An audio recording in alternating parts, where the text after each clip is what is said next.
Ngomongnya apa? Oke, siap. Terima kasih Jakarta. Terima kasih Indonesia. Siap. Siap Bapak. 1, 2, 3. Oke, siap. Pegangin aja kali Pak. 1, 2, 3. Terima kasih Jakarta. Terima kasih Indonesia.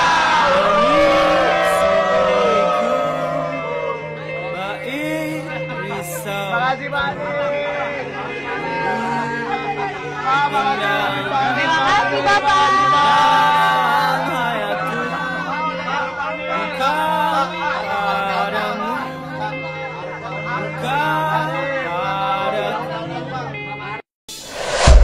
Menjadi opsi bagi PD Perjuangan, dan kita melakukan komunikasi dengan Pak Anies itu dari kemarin, dan mengerucut itu di sore hari.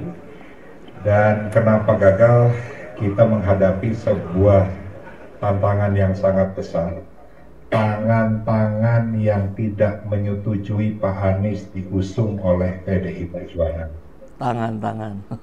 Kita sadar betul, Pak Anies merupakan figur tokoh nasional, dan beliau juga asli kelahiran Jawa Barat, orang Kuningan, dan beliau mempunyai track record yang sangat bagus bagaimana membangun Jakarta.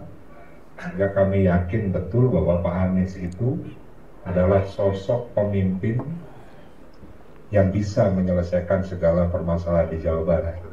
Tapi kekuatan yang sangat besar itu yang pada akhirnya Pak Anies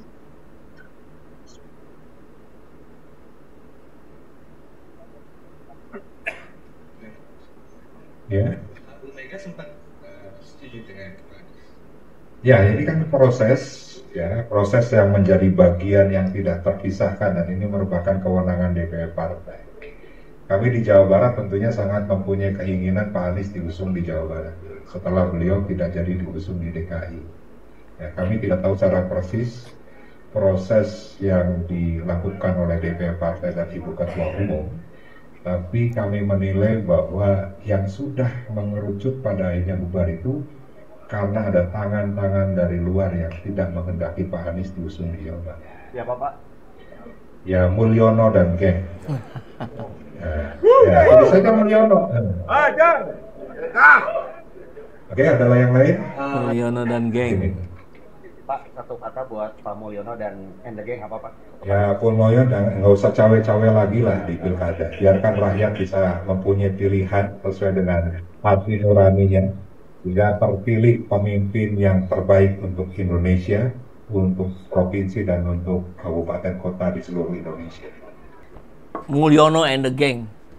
Ini clear sekali ngomongnya ya.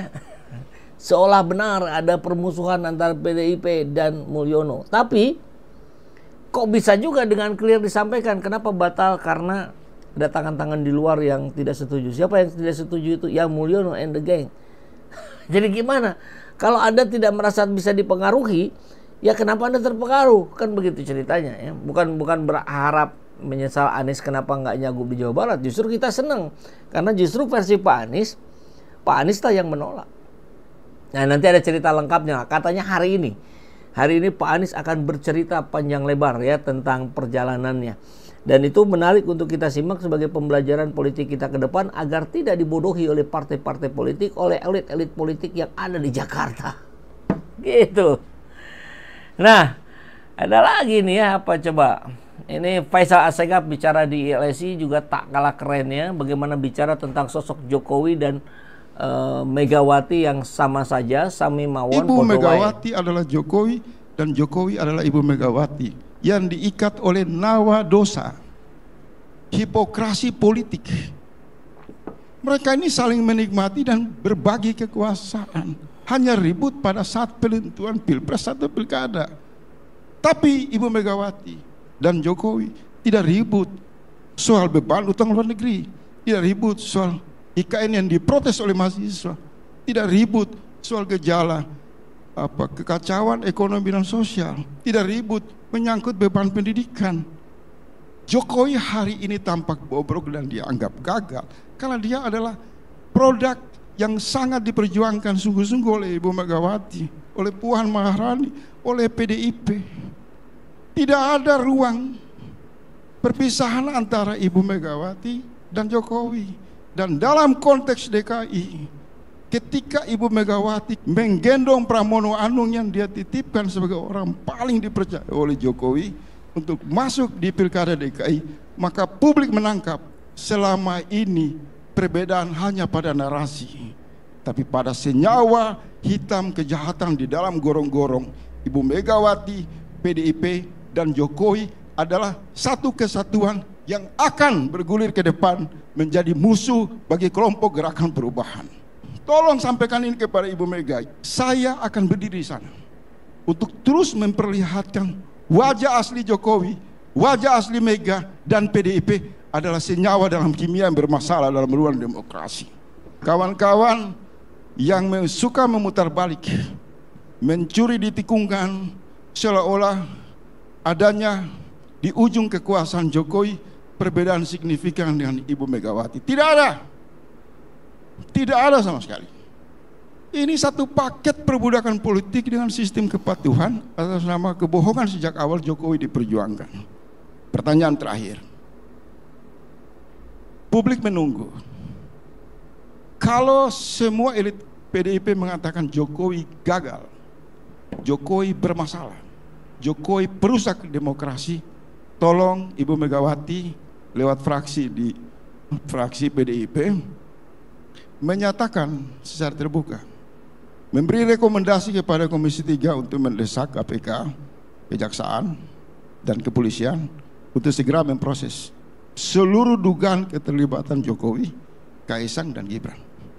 Kalau itu tidak dimotori oleh PDIP, maka sebenarnya publik sudah bisa berkesimpulan bukan partai politik, tapi satu komplotan berjaket partai yang kemudian memeras seluruh sumber daya kekuasaan kadernya yang disebut Jokowi. Setelah dia melakukan berbagai aneka kejahatan, maka mereka seolah-olah menjadi penjahat yang ingin mencuci tangan. Itu fakta. Saya mau mengatakan bahwa gerakan perubahan di Indonesia yang dipimpin dalam pandangan-pandangan politik yang saya baca oleh Anies Baswedan itu tidak ada pertentangan prinsipil dengan Prabowo Subianto. Sejak Pilpres selesai, baik Pak Anies, PKB, Nasdem maupun seluruh elemen perubahan menyatakan sikap bersama Prabowo Subianto. Masalah kami adalah masalah yang sama dalam pandangan rakyat, menuntut penegakan keadilan, dan aktor utamanya Jokowi. Walaupun nanti terseret Megawati, semua itu juga harus dimintai pertanggungjawaban di jalur hukum. Terima kasih. Keren ya, Faisal Assegaf. Walaupun ada beberapa hal yang belum sama juga ya. Artinya kita bicara Prabowo yang disampaikan oleh Bung FA ini sebagai tak ada persoalan dengan Prabowo, persoalannya dengan Jokowi. Tapi kan kita tahu bagaimana proses naiknya Prabowo juga kan melalui proses-proses yang disinyalir melalui kecurangan-kecurangan, dan bahkan nempel di situ anak haram konstitusi.